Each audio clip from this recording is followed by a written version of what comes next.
Today, gaming companies are feeling woke, but the internet doesn't forget. This is CheckPoint.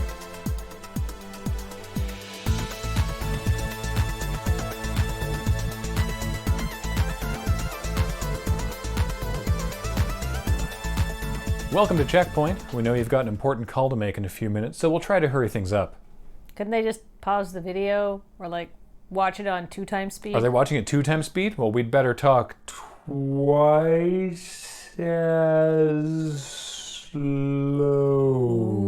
Ooh, and do things with our hands.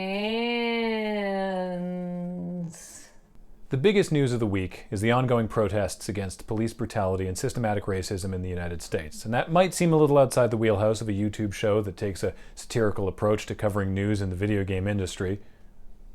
Holy crap, we finally got a succinct description of what the hell this show is. Someone write that down! But as with many things that are big and important, these protests have had a knock-on effect felt everywhere. Sony has pushed back a press conference to promote the PS5, CD Projekt Red has moved back a Cyberpunk 2077 event, and Infinity Ward has delayed the launch of the new Call of Duty seasons because, quote, now is not the time. Black Lives Matter more than getting to play the hottest new video games, so none of that is a problem. But in the same breath as these companies are proudly showing their commitment to the struggles of Black Americans, they are also showing their whole ass. Because it's one thing for Infinity Ward to say they are speaking up for equality, justice, and change, but when many people pointed out that Call of Duty is rife with racist usernames, it's another to actually do something about it. After being thoroughly dragged for this, Infinity Ward has followed up with a renewed commitment to getting racist content out of their game. Something they could have done at any time, but better now than never. Activision Blizzard earned themselves no shortage of internet ridicule for their statement that there is no place for racism and inequality, quote, in any society, when they so quickly and clumsily banned pro-Hearthstone player Blitzchung for speaking out against China in the midst of the Hong Kong protests, which are still happening, by the way. Reminder that, after considerable backlash, Blitzchung had his winnings reinstated, but his ban, and the ban of the commentators who had the misfortune to simply be there on the air at the time, were not eliminated, but merely reduced to 6 months. And Blizzard President J. Allen Brack apologized for, quote, not bringing the world together in a tough Hearthstone esports moment.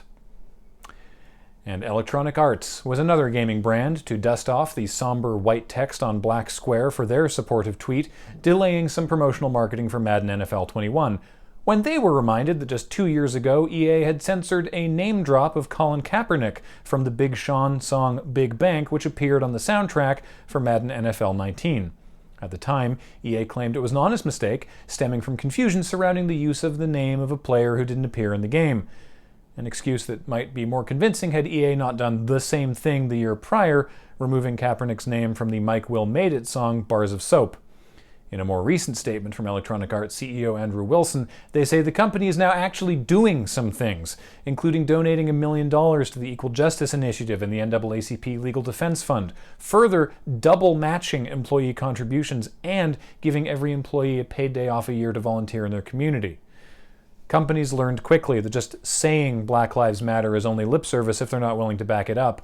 And while it's easy to take the cynical approach and say that corporations like Devolver Digital, Riot, the Pokemon Company, Naughty Dog, Square Enix, Supercell, Wizards of the Coast, and Ubisoft, all of whom are donating money, matching employee donations, or both, are just doing it for the PR and the good press, there are companies that aren't even doing that.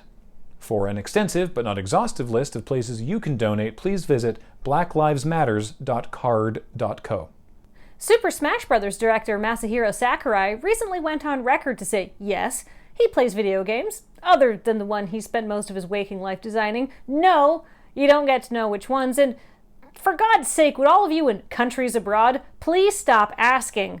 Sakurai said that simply mentioning a video game leads to mass speculation that characters from said game will show up in Smash, which is fine, but doesn't do anything to discount the rumor I heard that he's been playing a lot of Farm Simulator recently. So does this mean we'll be seeing the Massey Ferguson Activa-S Combine Harvester in the next fighter pack?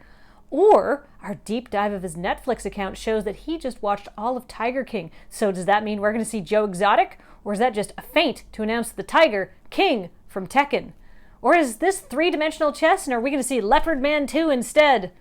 If you were a handheld gamer back in the 90s, you had three choices that were really only two choices because nobody actually bought the Atari Lynx. So either you had a Nintendo Game Boy, like most people, or a well-rehearsed defense about how your Sega GameGear had a full-color screen.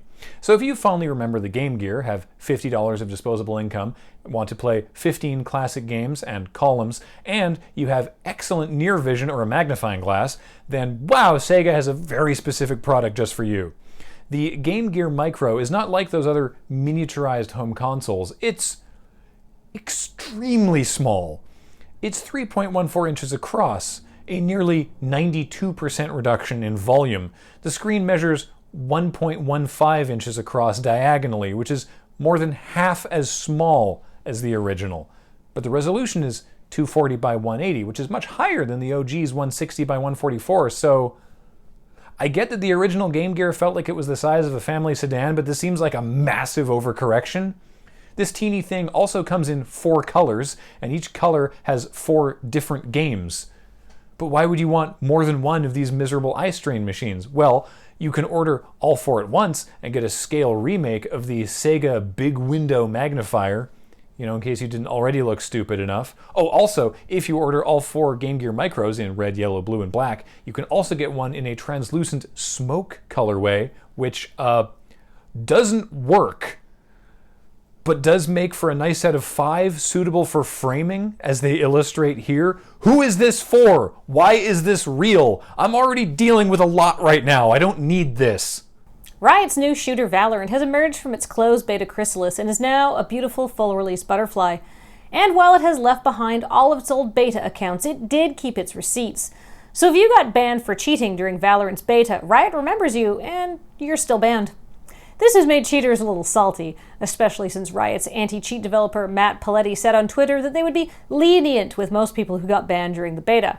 But when a cheater slid into the DMs of Riot CEO Nicolo Laurent asking for, quote, a second chance to learn our lesson, Laurent replied with an incredibly satisfying, sorry, no second chance for cheaters. Apparently Riot had only ever intended to forgive bans for players who were testing the cheat tools.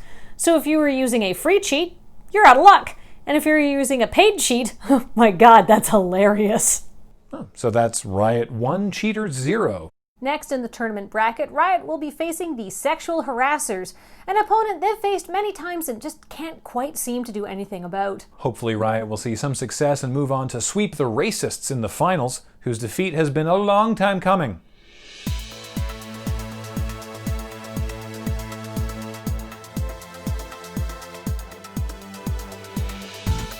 Coming up, the next Total War game is being released on the Epic Games Store as a 12-month exclusive, and for the first 24 hours it's free. The devs say this stunt is to attract a new audience, who we imagine is mostly made up of Epic's money.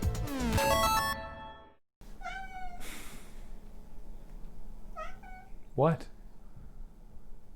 I'm keenly aware of your existence.